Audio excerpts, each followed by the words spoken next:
दोस्तों बहुत बहुत स्वागत है आपका मेरे चैनल गुरु मंत्रा 79 में। मैं प्रभात चंद। एक दो दिन से मैं वीडियो नहीं डाल पाया, उसके लिए माफ़ी चाहूँगा, थोड़ी सी तबीयत ख़राब थी। बट आज बात करते हैं इस पर।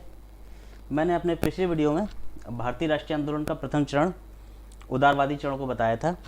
जो लोग मेरे साथ जुड़े नहीं हैं वो जुड़ जाएं, और मैं लिंक जो है डिस्क्रिप्शन में दे दे रहा हूँ, उसको फॉलो करें और उसको देख लें। उसके बाद ये अगला दूसरा जो चरण था वो उग्रवादी चरण था।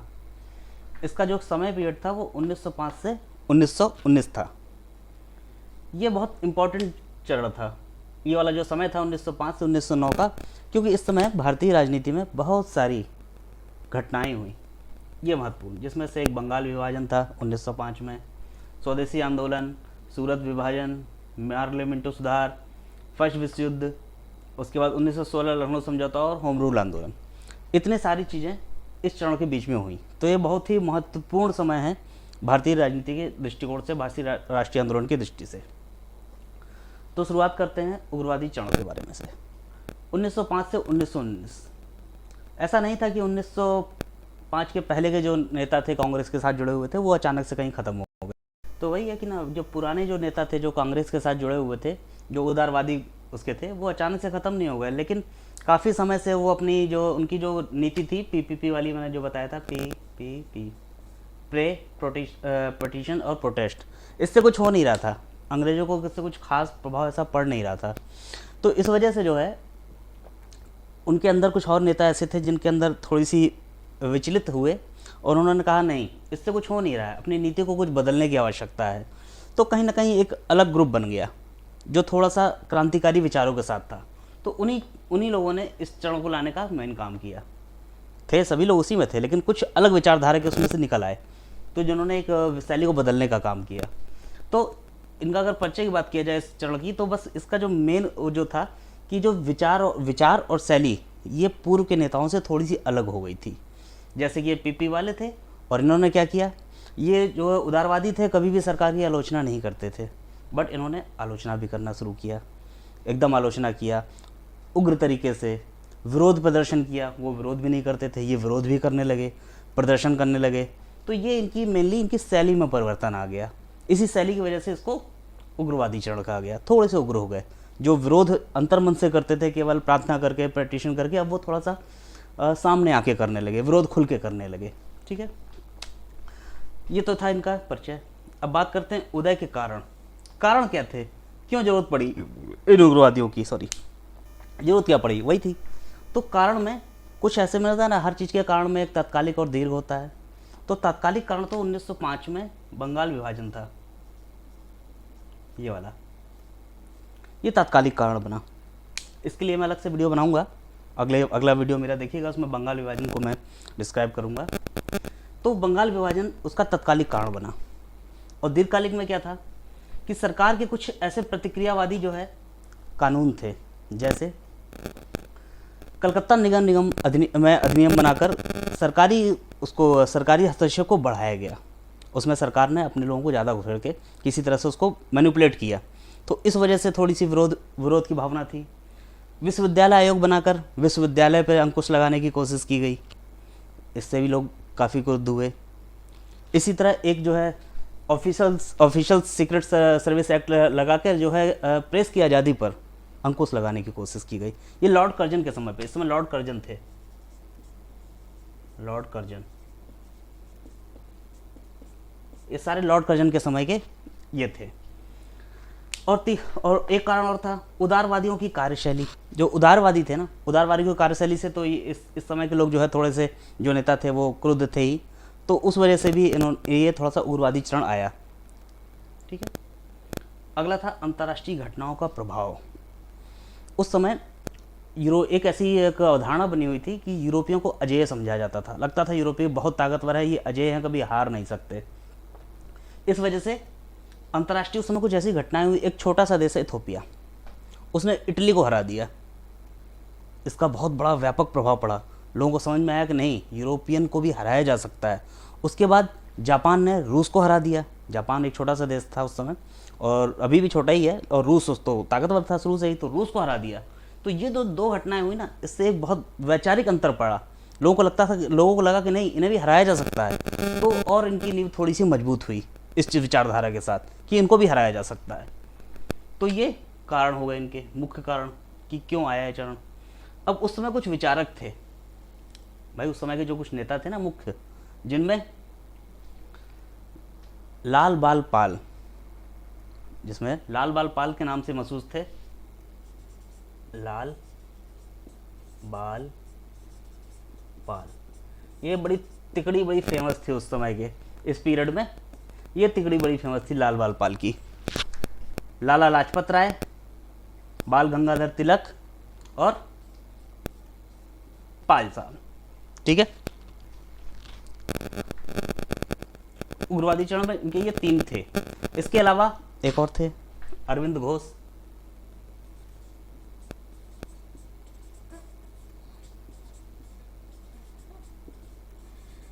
अरविंद घोष। उसके बाद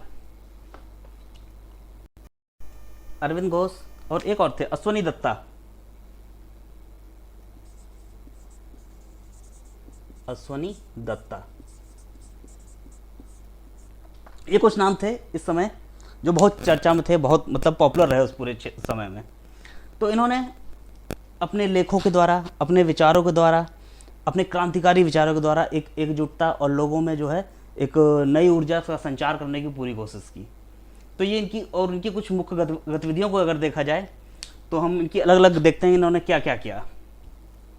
सबसे पहले हम देखते हैं बाल गंगाधर के कुछ गतिविधियां देखते हैं कि बाल गंगाधर जी ने क्या किया इसमें। अब हम बात करते हैं बाल गंगाधर की।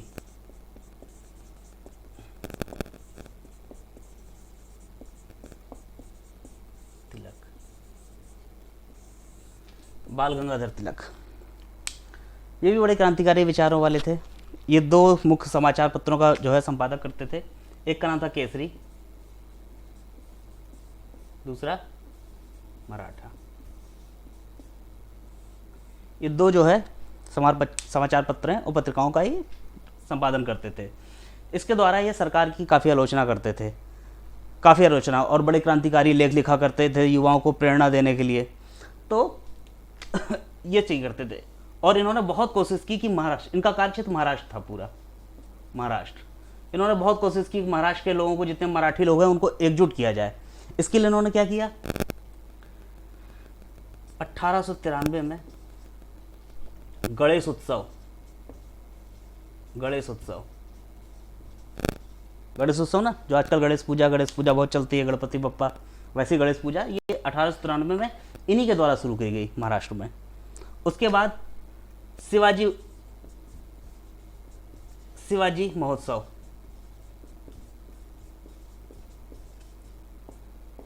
इसके बाद शिवाजी महोत्सव भी इन्होंने शुरुआत करवाया, जिससे एक इसको इन्होंने इस चीज़ को एक प्लेटफॉर्म के तौर पे एक बड़ा आयोजन करते थे, बहुत बड़ा। अभी भी देखिए ये जो है जैसे गणेश पूजा वगैरह बहुत बड़ा आयोजन होता है पूरे महाराष्ट्र में हर जगह, वैसे इन्होंने इसका और इस शिवाजी महोत्सव, इन दोनों को बहुत ही बड़ी विशाल उस पर करवाया और इस पूरे आयोजन को एक प्लेटफॉर्म के रूप में जो है तैयार किया कि जिससे युवा एक साथ जुटते थे।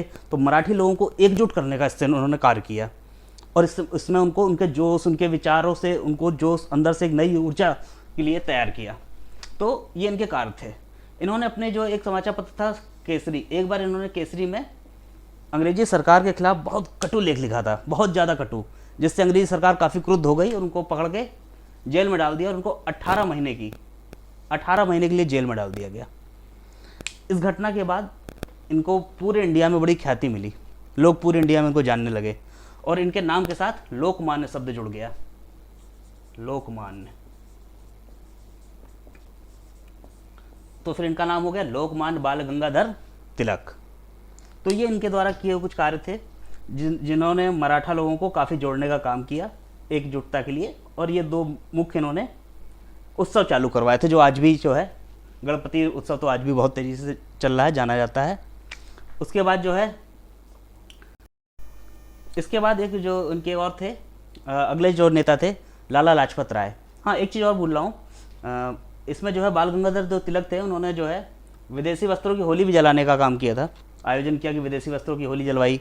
उसके बाद कर न देने का भी एक अभियान चलाया। तो ये सब इनकी कार्य थे।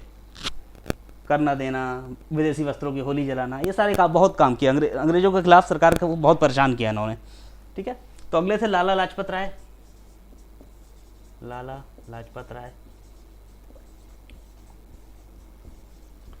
ये भी बड़े क्रांतिकारी टाइप के नेता थे। ये भी वैचारिक रूप से बड़ी अच्छी अच्छी स्पीच देते थे, लोगों को अंदर से उनके अंदर राष्ट्रभाव पैदा करने की कोशिश करते थे। इनका कार्यक्षेत्र था पंजाब और दिल्ली। पंजाब और दिल्ली इनका कार्यक्षेत्र थे। तो यहाँ घूम घूम के लोगों को काफ़ी समाया करते थे, लोगों को जो है प्रेरित करते थे। लेकिन ये कांग्रेस के उदारवादी लोगों से बड़े दुखी चल रहे थे। ये बड़े दुखी थे इनसे कि भाई ये तुम लोग तो बस ऐसे हाथ जोड़ के घूमते रहते हो, इससे कुछ होता नहीं है। तो इनकी शैली से बहुत नाराज थे उदारवादियों के। तो बल्कि 1893 से 1900 के बीच ये कांग्रेस के अधिवेशन में भी नहीं जाते थे, इन्होंने छोड़ दिया। और काफ़ी थोड़ी इनकी आलोचना भी की, बताया कि ये तो 3 दिन का तमाशा है, लोग अपने सारे काम करते रहते हैं साल भर, लास्ट में 3 दिन के लिए जुटते हैं, तो उससे क्या होगा, कुछ नहीं होगा। तो इस वजह से बड़े वो नाराज़ थे। तो इससे भी ये उग्रवादी चरण की ओर ये थोड़े से झुके और इन्होंने इसमें काफ़ी सहयोग किया। तो मिल इनके पंजाब में नाविकों को जोड़ने का काम किया। अगले थे इसमें, अब बंगाल की बात करते हैं। भाई ये तो महाराष्ट्र में होगा, ये हो गया पंजाब दिल्ली। अब बंगाल वाला जो एरिया था, बंगाल में तो आपके जो है विपिन चंद्र पाल, आपके विपिन चंद्र पाल जी थे और अरविंद घोष और Ashwani Dutta.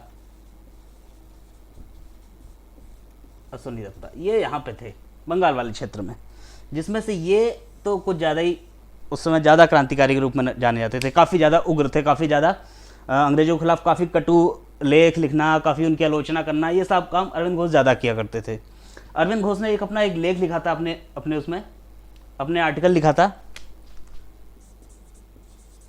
New land for the old. ये इन्होंने एक लेख लिखा था, new land for the old, जिसमें इन्होंने उदारवादियों की थोड़ी सी आलोचना की थी,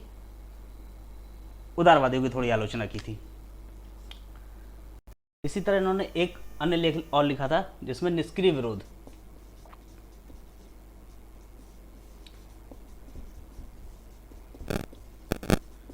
शीर्षक से इन्होंने एक लेख और लिखा। इसके माध्यम से इन्होंने विरोध की एक नई शैली का जो है इंट्रोड्यूस कराया, परिचय कराया। हालांकि ये खुद भी जो है, ये खुद सक्रिय विरोध के पक्षधर थे, सक्रिय विरोध के, लेकिन इन्होंने निष्क्रिय विरोध, एक नए तरह का विरोध करने का भी इन्होंने इंट्रोड्यूस, एक जो है परिचय कराया। खुद हालांकि सक्रिय में थे।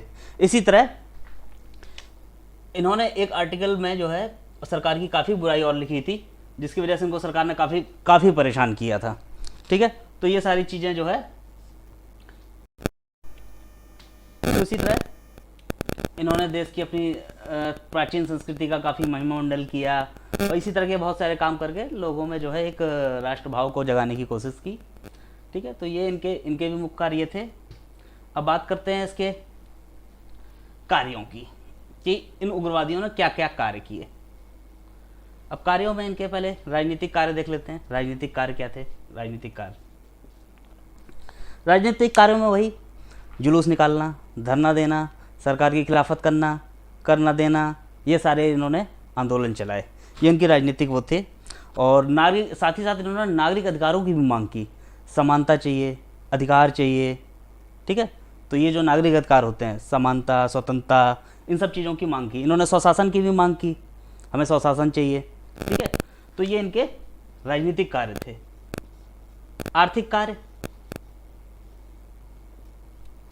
आर्थिक कार्य में उन्होंने स्वदेशी पे बहुत जोर दिया।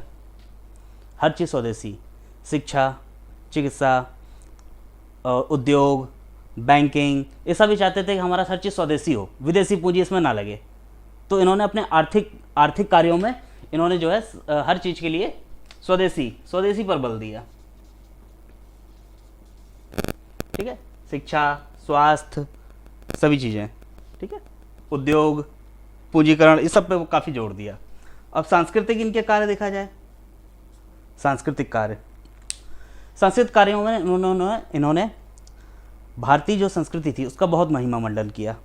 अपनी जो है संस्कृति को इन्होंने ऊपर रखा काफ़ी अंग्रेज़ों से, इसके विपरीत जो उदारवादी थे वो अंग्रेजी को जो सत्ता थी, अंग्रेज़ों की जो शैली थी उसको जो है मानते थे।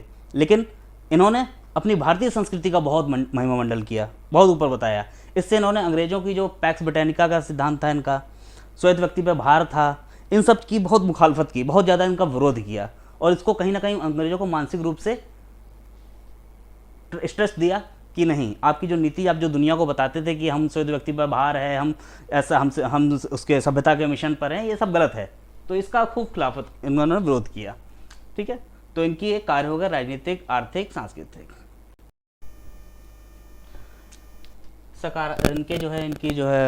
इनकी समीक्षा करते हैं इनके कार्यों की।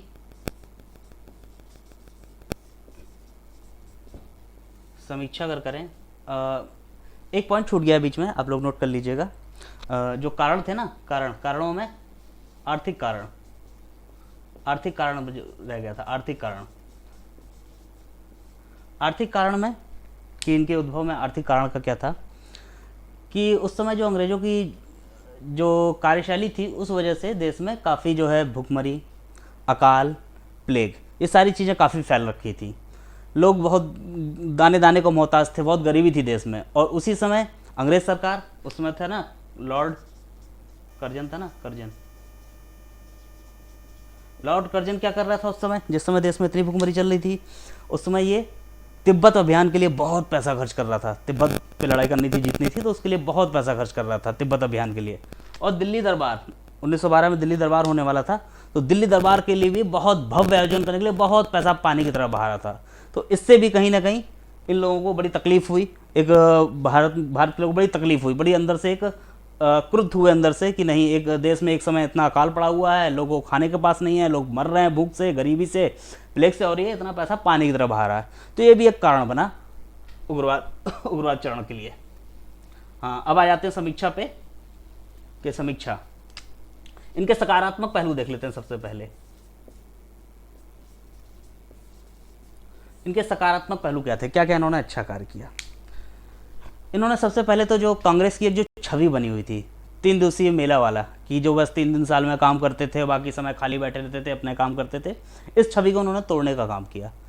इन्होंने सक्रिय रूप से इसमें भाग लिया, राजनीति में नियमित रूप से प्रदर्शन, धरने, ये सब किए, तो इस छवि से बाहर निकले कांग्रेस की 3 दिन के तमाशे वाली। पहला। अगला, इन्होंने पहले जो है इसमें कांग्रेस के साथ उच्च वर्ग के लोग जुड़े हुए थे, उच्च मध्यम वर्ग के, इन्होंने निम्न मध्यम वर्ग को भी इसके साथ जोड़ा, साथ ही युवाओं को जोड़ा, विद्यार्थियों को जोड़ा। तो इन्होंने इनमें जन लोगों को जोड़ा, साधारण लोगों को इसमें जोड़ा, इसमें जनसाधारण लोगों का भी जोड़ाव किया। तीसरा कार्य इन्होंने क्या किया, इन्होंने जो सांस्कृतिक कार्य किया, अपने देश की जो है महिमा मंडल करना, अपनी संस्कृति की, इन्होंने एक वैचारिकता के आधार पर भी बहुत अच्छे अच्छे लेख लिखे, जिससे लोगों में जो है एक जोश आया, जोश की भावना, राष्ट्रवाद एक बढ़ के आया। उस समय कई इस समय के लेखक थे, मुंशी प्रेमचंद, उसी समय मुंशी प्रेमचंद थे।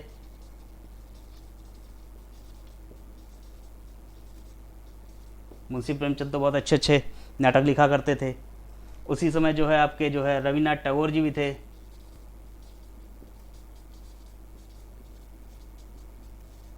ठीक है, आनंद मठ का एक गीत उस समय बहुत फेमस हुआ, आनंद मठ का गीत वंदे मातरम, हमारा राष्ट्रीय गीत वही है ना, वंदे मातरम, आनंद मठ से। तो ये उसी समय काफ़ी पॉपुलर रहा।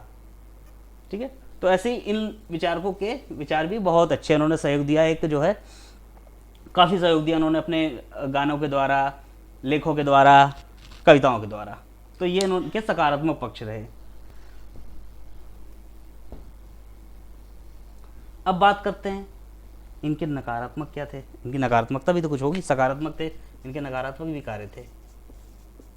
नकारात्मक कहने का मतलब जो सही नहीं थे, नुकसानदेह थे, जिसमें सबसे बड़ी बात तो जो करेंगे, जो सांस्कृतिक रूप से इन्होंने जो भारतीय संस्कृति का महिमा मंडल किया इतना, कि भारतीय संस्कृति को बहुत ज़्यादा बखान करके बताया। और मध्यकाल को, जो मध्यकाल था 12वीं शताब्दी से 19वीं शताब्दी के बीच के जो मध्यकाल था, जो मुगलों का काल था मेनली, उसको उन्होंने काफ़ी एक पतन का काल बताया। तो इससे कहीं ना कहीं मुस्लिमों के मन में एक शंका का भाव बना, एक टकराव, एक बीच का एक दरार जैसी बनी ना, भाई आपने पतन का काल कह दिया मुस्लिमों को, मुगल काल को, तो अंग्रेज़ों को, मुस्लिमों के मन में थोड़ी सी वो आई, एक शक पैदा हुआ, और इसी का फ़ायदा उठाया अंग्रेज़ सरकार ने। फ़ौरन उन्होंने फूट डालो और नीति वाली इन्होंने अप्लाई कर दी। इसी का जो है एक इसी का परिणाम था कि 1906 में मुस्लिम लीग की स्थापना हुई, मुस्लिम लीग की। तो अंग्रेज़ों ने भी मुस्लिम तुष्टीकरण का कार्ड खेला, इनको खूब जो है बरगलाया। कुछ मामलों में उग्रवादियों ने अतिशय उग्रवादिता का परिचय दिया, ज़्यादा हो गए, तो इसका भी एक नेगेटिव प्रभाव पड़ा। ये मानसिक रूप, ये वैचारिक रूप से उदारवादियों के साथ अपने आप को जोड़ नहीं पाए। उदारवादी अलग, उग्रवादी अलग, ये दो अलग रास्ते, बीच में दरार पड़ गई। तो वैचारिक रूप से ही अपने आप को उदारवादियों के साथ जोड़ नहीं पाए, जिससे इनके बीच में आपस में एक फूट पड़ी और ये अलग अलग हो गए, और ये अलग थलग पड़ गए, अलग अलग हो गए। इस वजह से भी राष्ट्रवाद को जो है बहुत ज़्यादा कोई फ़ायदा नहीं हुआ, क्योंकि दोनों मिलकर कार्य करते तो ज़्यादा कर सकते थे, चूँकि अलग थलग पड़ गए तो राष्ट्रवाद भी उतना बढ़ नहीं पाया। ये इनका एक नकारात्मक था।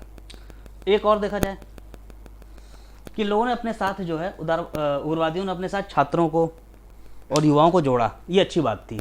लेकिन उनके जोश को बढ़ाकर, उनके अंदर महत्वाकांक्षा को जगाकर, अब चूंकि इनके अंदर खुद ही फूट पड़ गई, तो ये इनको जो है युवाओं को एक उचित मार्ग नहीं दे पाए, उचित मार्गदर्शन नहीं दे पाए। इस वजह से कहीं ना कहीं ये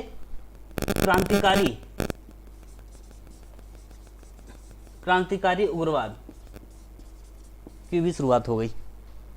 तो ये भी आगे चल के क्रांतिवादी जो चरण आया वो उसका यही बेस बना कि इन्होंने जो है युवाओं को और छात्रों को जोड़ तो लिया, उनको बहुत प्रेरित भी किया, बहुत अंदर से राष्ट्रभाव भर दिया, लेकिन चूंकि उनके खुद में आपस में फूट पड़ गई तो वो उनको सही दिशा न दे पाने के कारण वो भटक गए और क्रांतिकारी बन गए। उग्रवादी से, या तो अंग्रेजों की इसमें कहो तो उग्रवादी हो गए, और भारतीयों के हिसाब से बात करो तो वो क्रांतिकारी हो गए। तो ये भी इनका एक नकारात्मक पहलू था। तो ये हमने पूरी इसका ड्राइव पूरा अच्छे से इसको समझा दिया है, भारतीय राष्ट्रीय आंदोलन के उग्रवादी चरण को। आप पूरा देखिए, पढ़िए, समझिए। कहीं कोई दिक्कत हो, कुछ समझ में नहीं आ रहा हो, तो मैं लिंक उसमें कमेंट्स बॉक्स में जाके कमेंट्स करिएगा, मैं उत्तर दूंगा सारे सवालों का, अगर आपका कोई भी सवाल हो। और इसके बाद हम स्टार्ट करेंगे बंगाल विभाजन 1905। इसके लिए हम अलग से वीडियो बनाएंगे। तब तक के लिए आप मेरे चैनल को सब्सक्राइब करें, लाइक करें, और धन्यवाद।